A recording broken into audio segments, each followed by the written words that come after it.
philmaturano.com. In this video, I am very proud to have with me one of my favorite pianists and composers of all time, Billy Childs.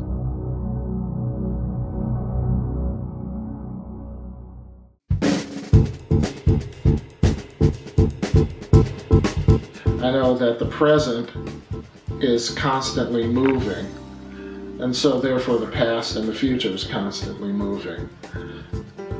To me, the most interesting music is the one that creates like a sense of discovery, a sense of logic, but surprise. The future is unknowable. The past has already happened and the present is ever moving. So music kind of is like that, especially jazz when you're improvising, or any improvised music. It could be classical, it could be Indian music, could be Chinese music, could be whatever. If it's improvised music or African music, it could be, it's happening in the moment, which is kind of makes it like life,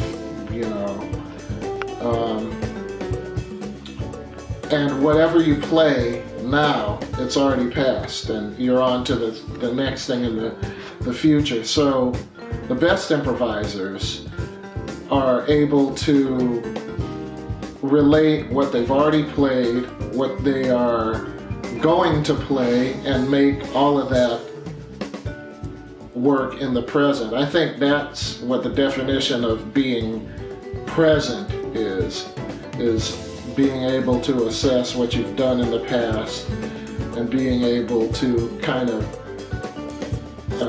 imply what you're going to do in the future and put that all into what's happening right now. Yeah, the best situations are when you are with other musicians who are not treating the time as though it's a religion that you have to be dogmatic about. In the sense that one is one, and I practiced all my life with a metronome, so therefore I know where the beat is, and when we don't understand, when we don't hit the beat together, then you're wrong and I'm right. It's not about that. It's about what feels good. Everybody is contributing to the time, and everybody is a human. Everybody hears things a little differently, so there may be a few mishaps in terms of where specifically one landed. It may be an infinitesimal amount of a difference between where the drummer hit it and where the bass player hit it, or the piano player hit it, or the sax player hit it. But we're all human, and the true artist adapts and can think on his feet when a mishap happens, and can right the situation, and nobody's tripping. It's really uncomfortable when people start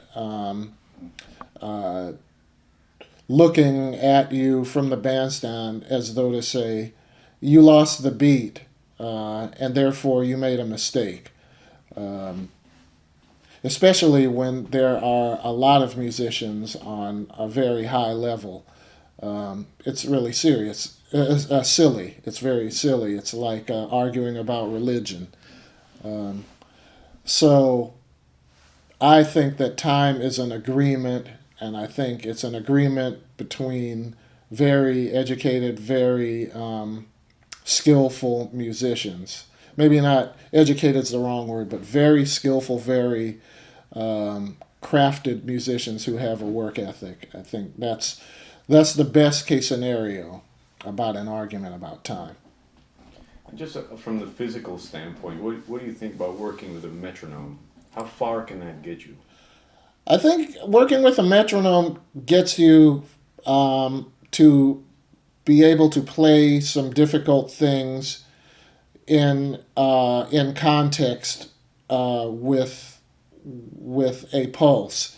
I think that it's a good thing to practice with a metronome in terms of being able to play something continuously from beginning to end while considering what the pulse is. A lot of people get caught up in some fancy thing that they may want to play that will show off their technique.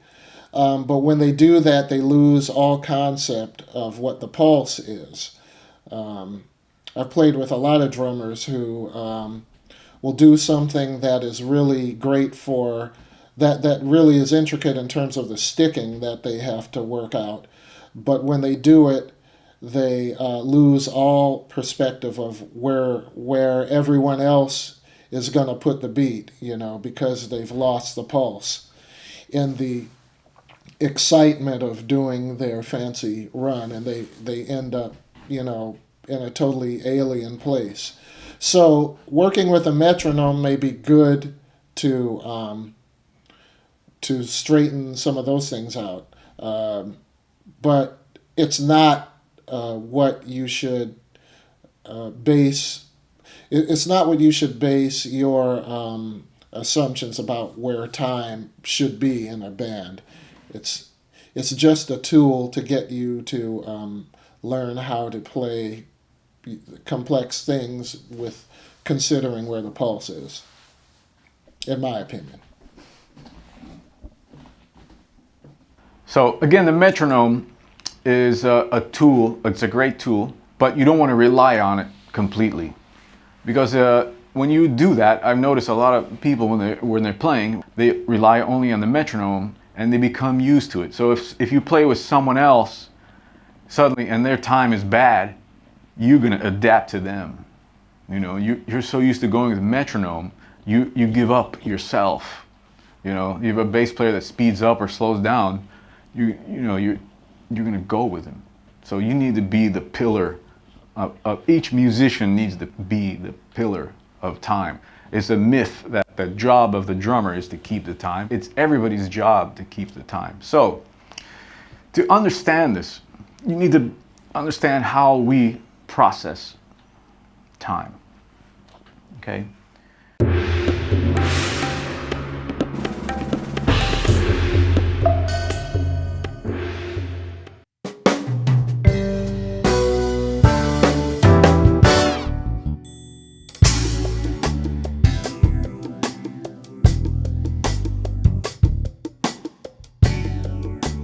Deeper ocean.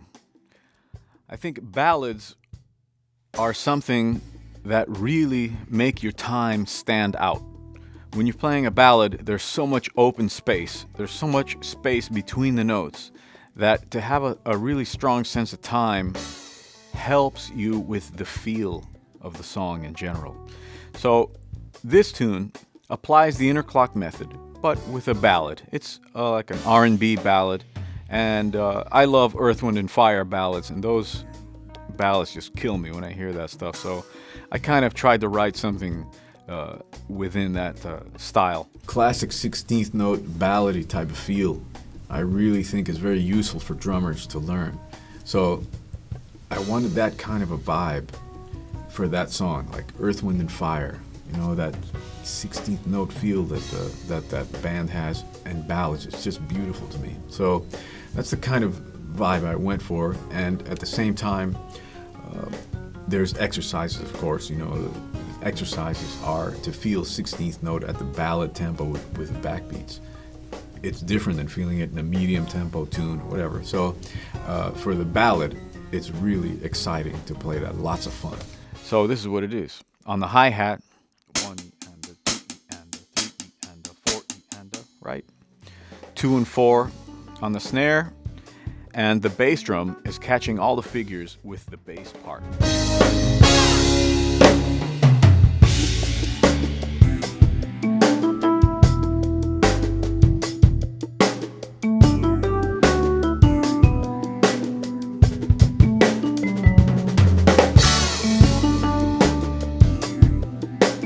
Things you want to make sure that you do is to catch all the figures. All the section figures and ensemble figures are there for you to work your interclock, of course. Apply your vocabulary to the hits, to the ensemble figures and section figures.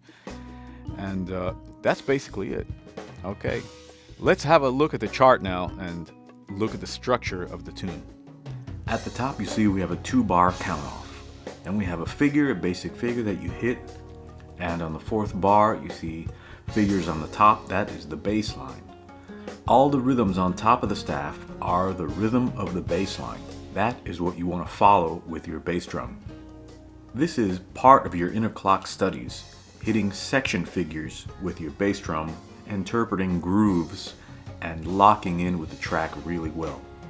You'll see in the last bar of the second line, we have a hit on 4. So that is an ensemble type of figure. Everything written inside the staff, ensemble section. Everything written on top, section figure. We continue on to letter A, third line. You have the same thing again. You continue to the next line. You see you have on the third measure there 2 hits written inside the staff and a bar of 2/4. Make sure you listen to the song and see what's going on there. Letter B, you have the next section of the tune.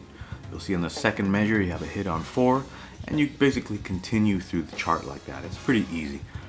The most important thing to get out of this track is the inner clock work. Make sure you lock in tightly with the track and follow the bass line with your bass drum, hitting the figures as accurately as possible. This is what's going to give you great exercise in your time. Now if you look at the third page, on the second line you're going to see a bar of 7, 7, 8. That's a little trick there, a little tricky thing, and you want to make sure you catch those precisely. Watch the performance video and see what I do on this section here. It's very good to know how to orchestrate these type of figures and to interpret them well.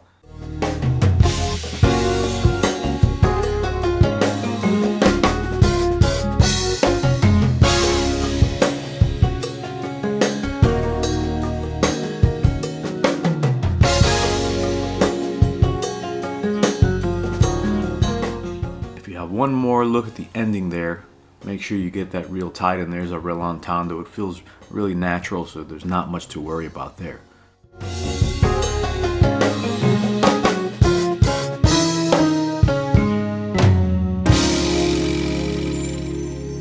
A Deeper Ocean. It's a great tune, lots of fun. Go for it.